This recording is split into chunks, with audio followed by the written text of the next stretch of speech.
In light of recent developments in the USA regarding police brutality and the Black Lives Matter movement, a legitimate question arises. What does the Qur'an say about race and racism? The Qur'an was revealed at a time and place where different types of discrimination were widespread. Women, orphans, the poor, slaves, the displaced, and the destitute were wronged on a daily basis.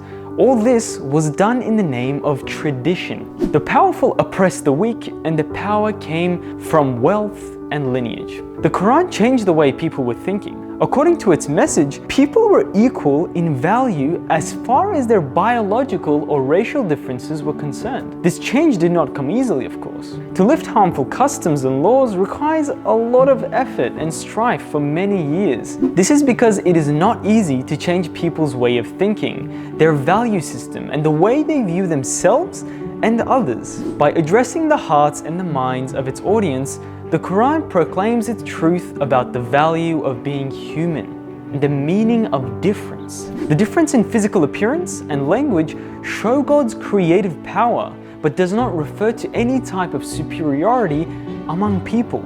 This is explicitly shown in the ayah, which goes, "And of his signs is the creation of the heavens and the earth, and the diversity of your languages and your colors. Indeed, in that are signs for those of knowledge." The Quran recognizes difference and diversity as manifestations of God's will and power. "O mankind, indeed we have created you from male and female, and made you nations and tribes so that you may know one another.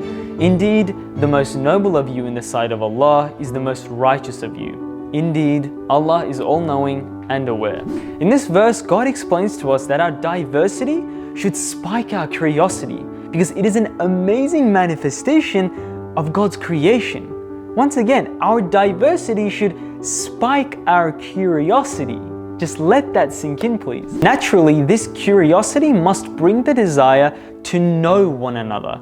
The Arabic verb used here is ta'arafu, which means to know intimately, to befriend, to get closer in the heart.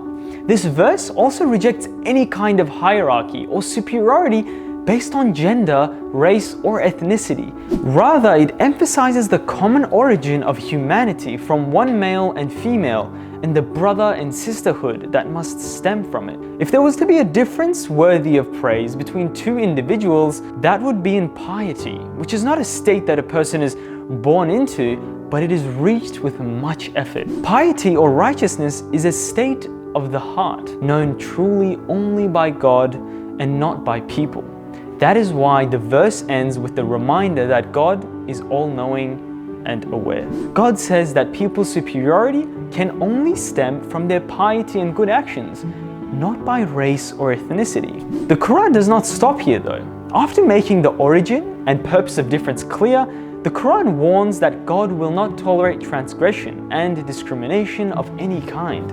He will hold the transgressors accountable on the day of judgment. So on that day, no excuse of theirs will avail the transgressors, nor will they be uninvited then to seek grace by repentance. And another one is, "And the transgressors will be companions of the fire." We can see how strict the Quran was regarding this. Many verses in the Quran speak about justice and establishment of justice as a goal in this life. For example, rights of women, orphans, the widows, the poor, the slaves, and the immigrants and other vulnerable groups are pronounced as under the protection of God Himself, who will not overlook the smallest injustice. Believers are commanded to follow the principles relating to justice at all costs and strongly oppose against any type of discrimination, including racism. In conclusion, we can say that the Quran calls onto us to treat each other with dignity because we are all equally human. This is unequivocally clear. Racism goes against the very nature of our creation.